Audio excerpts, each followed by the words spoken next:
And a very big aloha. I am Cindy Paulos. This is the longest running talk show on Maui, now into 34 years of talking.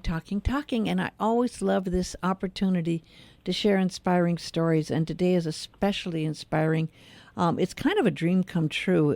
And I'm so honored to have with me on the line a lady who has mentored and inspired so many people, including me.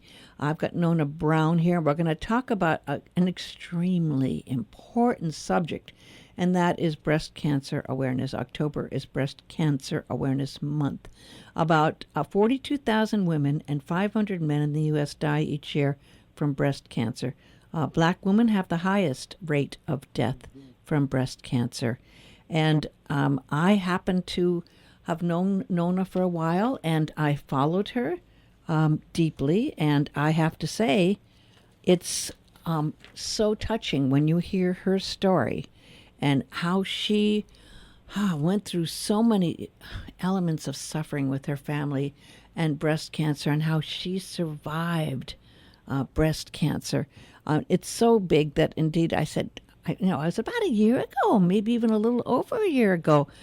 I just really reached out to Nona and said, Nona, you have a story that is so inspiring that I think we need to share it with the song. Now, let me first give a little background on Nona. Nona is an amazing woman. She's got a great gospel background. She's worked with those people, the greats like Josh Groban, and also she did some work with Gospel Music Workshop with a guest vocalist on Oprah Winfrey's Legend Ball. She also toured with and was friends with Edwin Hawkins singers. On top of that, I've just been amazed and inspired by how she's gotten so involved with the Grammys, and her career has been unbelievable, really. She had served as the Recording Academy San Francisco Chapter Board Governor, Vice President, and Black Music Collective ambassador before becoming the first Black woman to be elected president of the San Francisco chapter of the Recording Academy. Now, that's pretty impressive, Nona, so welcome. It's so good to have you on the phone today. That was a lot. I'm sitting here like, who is she talking about? I am so honored to be here and always honored to stop by your show, Cindy. Well, I just adore you, and I felt so honored to work with you. And I learned a lot in this last year once we talked about the idea, because you impressed me truly as a living miracle. And I thought we had to share your story. Of course, that story includes how you and I were able to work together to bring about a song that is really honoring those survivors of breast cancer. Part of the idea is, of course, with the numbers we just heard about breast cancer, I think many of us know people who were wonderful friends or colleagues who have passed on from breast cancer. But then I thought also, besides that heartbreak, there are those such as you that have survived, that give us hope, that are light bringers. And so maybe you could share your story and what you went through. So thankfully, I am a 8-year this year breast cancer survivor. I had a double mastectomy and had several surgeries for reconstructive surgery. Once I had the implants put in, I had a few challenges along the way, which resulted in about 3 or 4 surgeries until we finally got things right. But, when you came to me with the idea for us to collaborate on this song, I thought it was wonderful then. And, Cindy, you know how long it took for me to actually put pen to paper and to, put some music around the lyrics. But I realized that you were used, the light shined on you to kind of bring this idea forth. And it has just become more powerful each day. Each day with saying the title, It Takes a Miracle, there comes a new revelation. And the revelation that I want to share with the world is the miracle is not always, I broke my toe and now it's not broken anymore. The miracle that is so beautiful in this instance is how you respond to whatever your devastation is. Because your response could add years to your life. Mm. If you choose to persevere, if you choose to continue with your life, even though things may have changed, you can hold on to your hope and your perspective. And we all know that our mind affects our body, and our spirits affect our body. If our minds are negative and dark, and our spirits are negative and dark, that transfers into our body. So if we can look at a miracle as you making a choice to respond with your fight and to respond with your hope and your courage, that is really the miracle. That's so very, very important and true.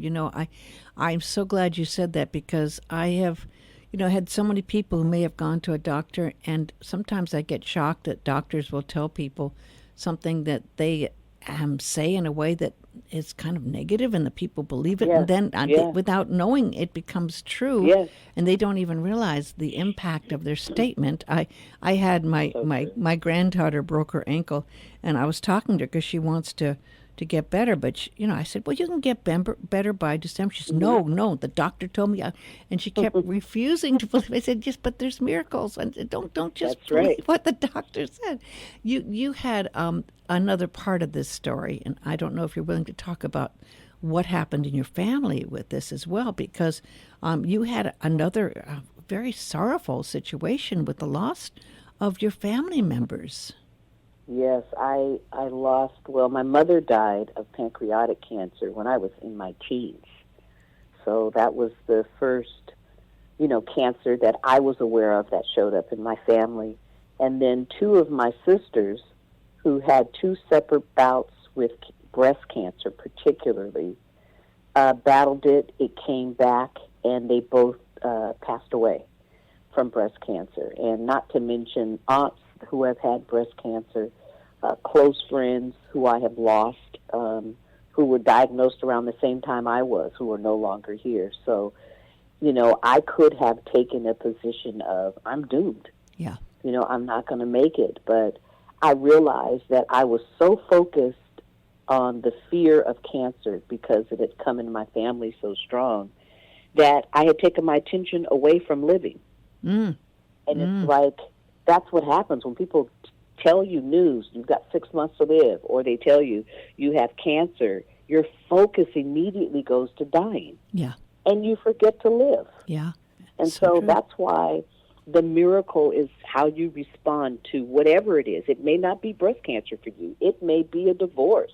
It may be a loss of a child. And yes, we all have to process. But again, you have to make a decision that I'm going to respond to this a certain way. And I'm not going to respond to this with it's over for me, because you still have breath in your body.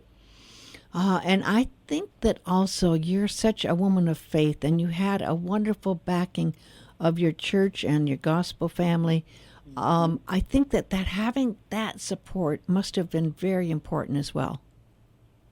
Super important, because when you are with a group of people who are like-minded and they all are saying, we believe, there is power in that. Mm-hmm. That's why it's so important to be surrounded.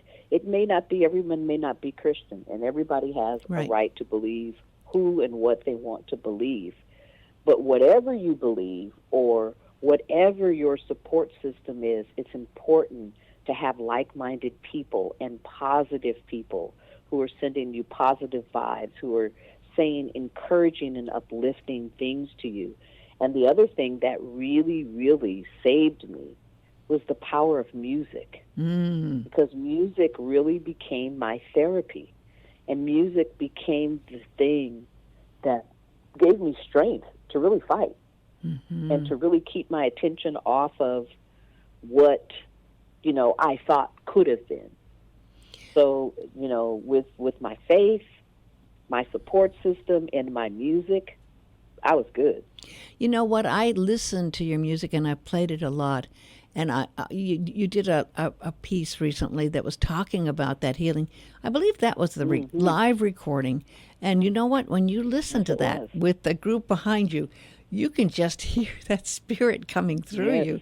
And there Yes. has to be, when you finish something like that, and the power of a choir and the people, I mean, the energy of that healing had to be Yes. so strong. I mean, truly, it was miraculous just listening to it. And and I know music is healing. The energy is Yes, it is. healing. And when you call in that spirit with the healing and the voices around you, I mean, that is such a gift. And it's contagious, Yes, it is. Yes, it is. And it's all about spreading hope. The worst thing in this world is for someone to lose hope. Mm-hmm. When you lose hope, you are headed for doom because there's nothing to pull you up. Mm-hmm. There's nothing to look up to. So what I'm just trying to do here through my music, through my life, through my just loving on people is to spread hope. That no matter how bad things are, there is still something in this world that you can be thankful for. Ah, And yes. when you start expressing gratitude, Mm-hmm. it gives you hope. That's so important to hear, especially for the people here on Maui who have gone through so much that I think that's one of the most dangerous things that happens is when people get hit with so much. Sometimes it's hard to remember to feel that hope when you've lost a lot. And unfortunately, Absolutely. that's when, the darkness sets in is a dangerous, dangerous thing. And to combat that, everything you're saying is so true, to remember to have hope, to remember to let music and to let healing and to let your family and to let your support group help you when you are in a Yes, situation where you need that help. absolutely.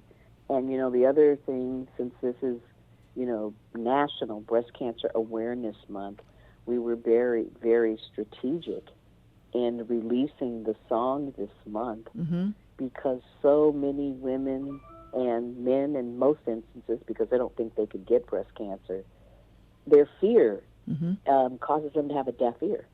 And they're Mm. like, yeah, I don't want to hear all this breast cancer stuff. But we are trying to bring awareness that early detection can save your life. Mm-hmm. Being fearful and ignoring it can take your life.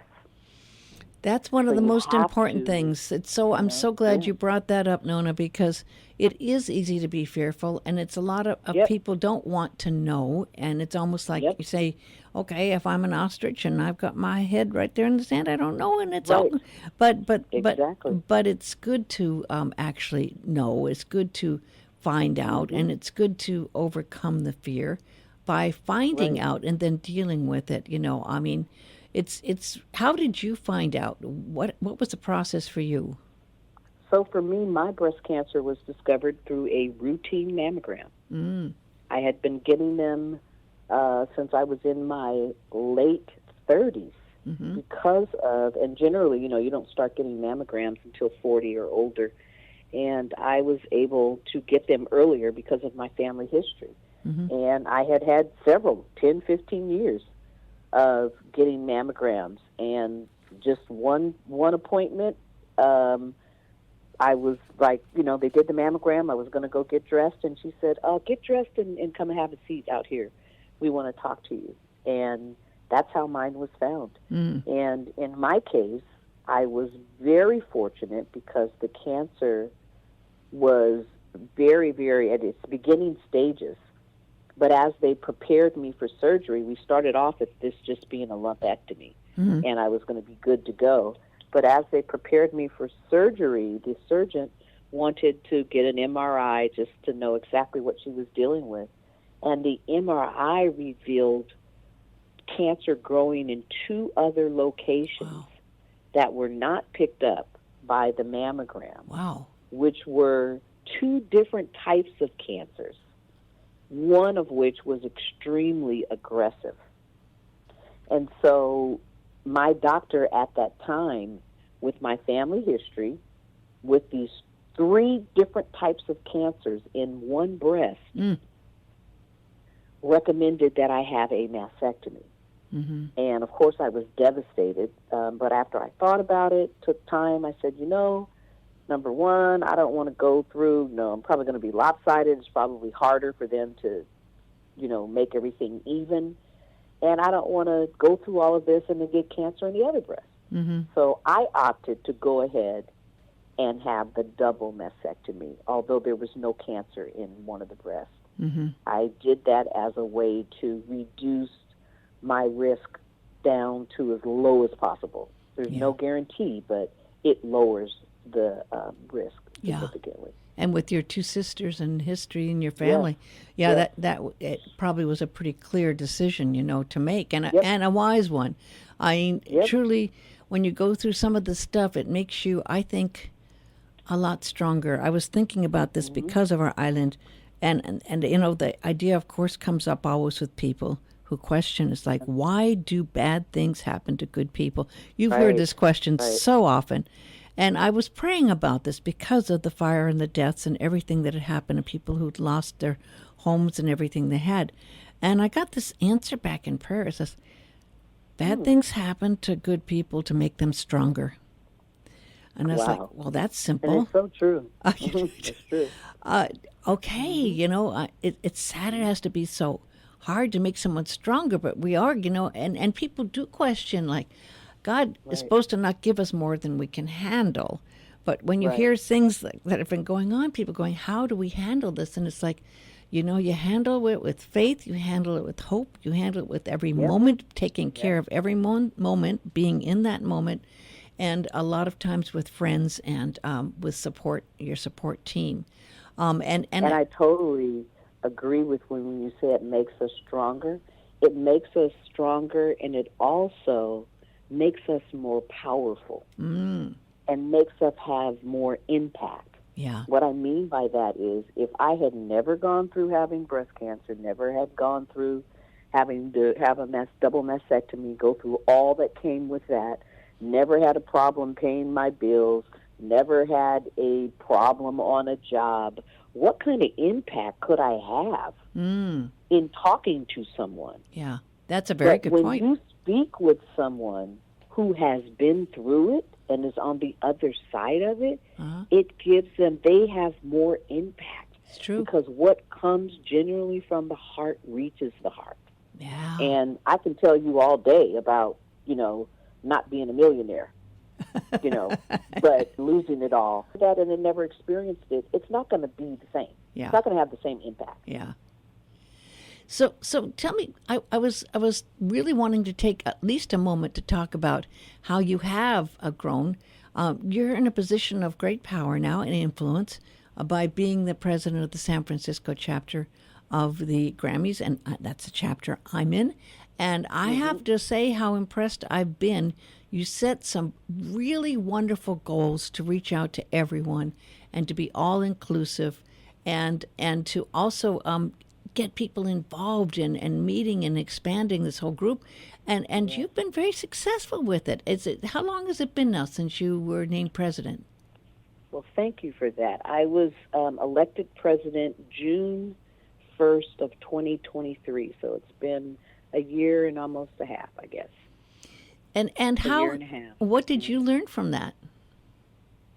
Well, I'm still learning. Yeah. And the good part is I really haven't had to shift who I am, because I've always been a person who has shared information. I've always been a person to make people feel included. So when I was fortunate enough to be elected as president, I came in right away with a focus and an intention, and that was to inspire, to inform, and include our membership. And we have been doing just that. We have had our membership responding, showing up, and the consensus has been that they have never been made to feel more included. So I feel like mission is being accomplished. I applaud. I absolutely agree on that. And it's a wonderful feeling because, it's everyone has different gifts in different ways. And sometimes you don't know what particular gift someone has. And it's easy sometimes to feel overlooked when you're in the presence of a lot of people who are pretty big, So, right. And so it's so important to let everyone have a voice, because I know there's so many people who are up and coming people or people who may not necessarily have a big name, but still they have a gift that Right. may be very And valuable. they have a big gift. That's right. Yeah. They have a big gift and a big talent. And a lot of times the only difference between a mainstream artist and an independent artist that nobody knows is just that. Just nobody knows yet. Yeah, absolutely true. You know, I want. I'm going to be able to play the premiere of "It Takes a Miracle," this song, and I then we'll talk a little bit about the fact how you were inspired to do a documentary, which is going to be Yes. released I believe it's October 15th. October 16th, it's going to be available to the world, and on October 15th, we're going to premiere it to a select group of people, whoever can get their registration in before we cut it off. That's so exciting. I mean, again, inspiration. You know, your inspiration, and desire to do it, came through, which is fantastic because the story of all the people you have, the women you have on this documentary, Yes. also went through their own Yes. trials and tribulations with breast cancer. Yes. So the thing that I think that you're accomplishing and trying to accomplish is to not make people afraid to talk about this, to Yes. to bring it out in the open and to realize that you don't have fear if you understand more people are talking about this, more That's people right. have gone through this, right? Yes. Yeah. You are so on point. Can you tell us a little bit about the background of this wonderful group you put behind It Takes a Miracle before I play it? So the song or the documentary? Oh, no, this is the song and the musicians you brought in and the way it worked. Of course, was written by the great Cindy Paulos and yours truly. And we have some amazing musicians that participated in the recording. We have Tammy Lynn Hall, who is a Bay Area great pianist. I was able to have the song arranged. The string arrangements were done by a good friend of mine in Los Angeles by the name of Bob Luna. And so he hired the orchestra.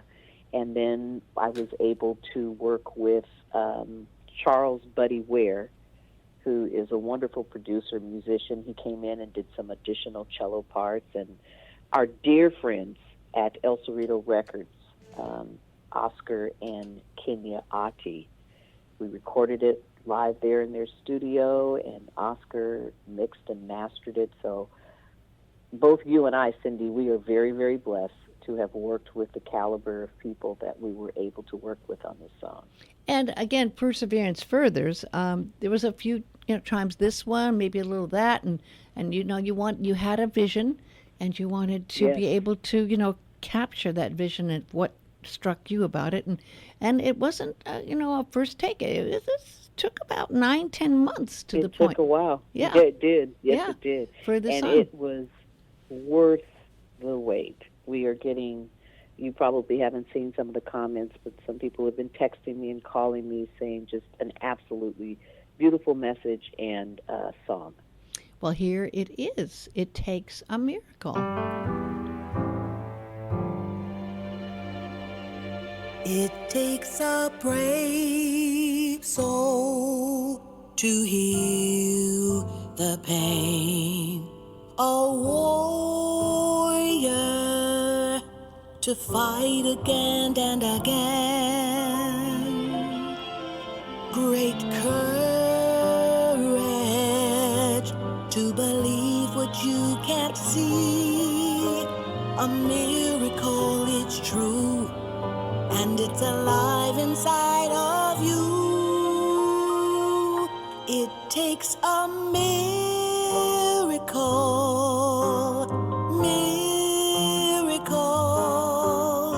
yes, it's true, and it's alive inside of you.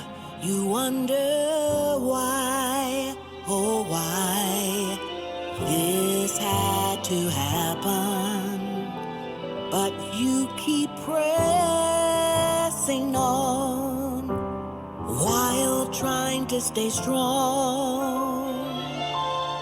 If you need a friend, I am right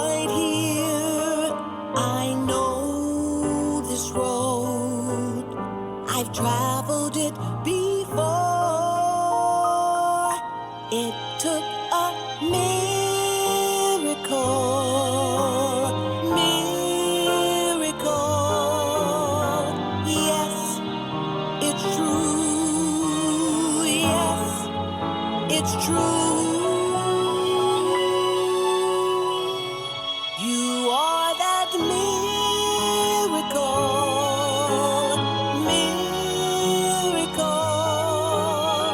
Yes, it's true. And that miracle is you.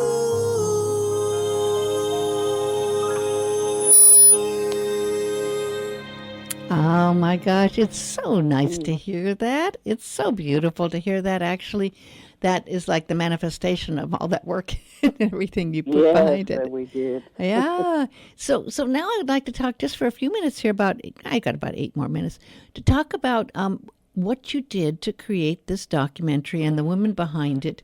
And when you hadn't really ever done a documentary before, how did you create it? It's almost like another miracle.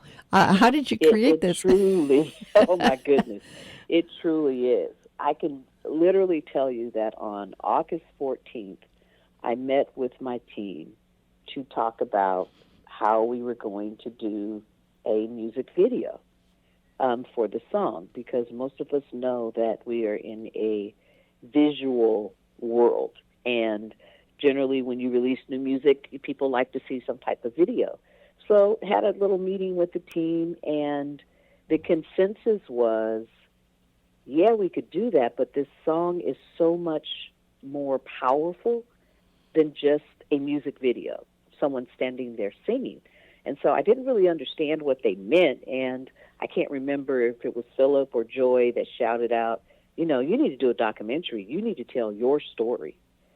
And when that was said, it was like something gripped me. And I said, yeah, we do need to do a documentary. Never done anything like that before. Didn't have any kind of budget for this. And the next day, I started putting things in place. I started visualizing. Well, wait a minute. It's not just my story. Mm-hmm.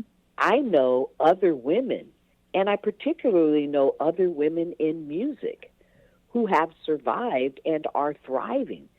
So I literally, before I even wrote the treatment, I contacted them, and I guess it was a faith move, a miracle move. I said, hey, I'm putting together a documentary on women in music who survived breast cancer. Would you be interested in telling a little bit of your story? The same day, all three people confirmed. Wow. And from that point, I wrote the treatment. I kept Googling, how do you do this? We filmed, the interviews. We scheduled a location, filmed the interviews with the ladies, and we did all this on iPhones. Wow. And the footage is beautiful. Pulled together, researched stock footage to tell the story, because it's just not, people just sitting there talking. We're telling a story. Uh-huh. And so I am very grateful, very proud of what you all are going to see on October 16th. And each woman is so inspiring. And we all are saying the same thing, is to take the fear out of it, get tested, perform your self-checks, and get your mammograms. Mm-hmm. You never know where, when you plant some of these seeds seeds of inspiration, when you plant those Yes. seeds, you never know who might be affected, who might actually decide to do something about that, whose life might be changed, whose life might actually have a miracle happen as well. It's an interesting field of energy out there, and when you really believe in something and you create something with good faith and good intentions and goodwill, I really believe that kind of work stretches. The ripples of those effects stretch so far and so wide, Yes. And again, And yeah, go ahead. it's so true. It's for the first time, as an artist, this, how worked up you get about a music release. Yeah. And how worked up you get about, okay, you got to get the word out, and there's never enough money for the marketing that you need. And for the first time, for a music release, I wasn't worried about it. I just did my social media because I thought, this is more about bringing awareness. Yeah. And this is a different vibe. So I didn't really have any stress around release day. It's out there, and we are putting the finishing touches. We're in the final editing stages, and everything is looking amazing. And like I said, all I want out of this is to be able to bring awareness and for someone to bury their fear, never to dig it up again, and to get tested and to stay on top of their regular mammograms. That is the outcome that I am looking for. And we all are looking to inspire women along the way, no matter where they are in the process, because some may be just waiting to die. But even in that time, there is some hope that you can grab a hold to. And through these, all four of us, we are sharing our journey and sending out hope through our messages.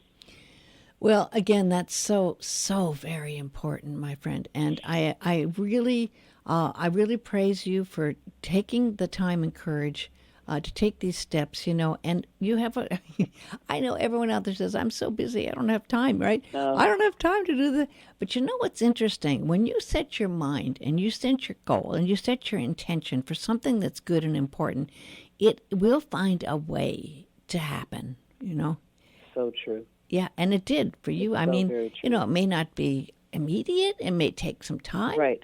And I want to say the same thing in closing, that to women musicians, women who before didn't ever have a chance really of being heard. Yes. If you look now at the whole music scene, some of the top money makers in the music scene are women. And this has happened, I mean, over time. But my gosh, once the decision was made, it wasn't that long ago. You never would think that the top money makers in concert were going to be women, right? That's right. We are here, and we're here to stay. So. And how many women are inspired by seeing those women and how they did it? Their path wasn't easy either. So if you're a musician, or if you have a message out there, or you have a story to tell, don't ever be defeated. Don't ever think that you aren't good enough to do it. Don't ever think you're not worthy. Everyone is worthy of creating their dream, but it takes believing and having hope and taking the first step. It's so true. It's such a worthy journey, isn't it? It's such it is. Yes, it is. I had someone tell me just today that it is so. At least you went after your dream. Yeah. Even if you step back and say, "Oh, I didn't quite achieve what I set out to achieve," the person said to me, "It's better to have tried than to have never left the gate." That's so true. To even know what pursuing your dreams would be like, and that actually encouraged me. Yeah, well, because I can definitely say, no matter what I've set out to, I felt it, I saw it, and I went and I did it. And I thank you for that so much, my friend. It's been a pleasure working with you on this, and I can't wait to see the documentary. And I really, a big, deep bow of gratitude and love to you, Nona. Same to you, Cindy. What's really excited about this journey with you. What's your website? You can reach me at nonabrown.org, but you can always find me active on social media, particularly Instagram, at official Nona Lisa Brown. Here you go, Nona Lisa Brown. Thank you so much for everything you do, and congratulations on a great job done on that song and doing the documentary as well. Thank you so much, Cindy. It's a pleasure working with you always. You too. Blessings to you, my friend. You too. Take care. Okay. Really a treat. Really a treat. Now, yesterday we had two wonderful people come in. It was Ty Seitz and Cooney from UFOs. We recorded it yesterday because today is the day that they have been in the process of giving away 2,500 slippers. Almost all gone, so don't forget to go down and check it out. I am very, very... And Cooney from UFOs are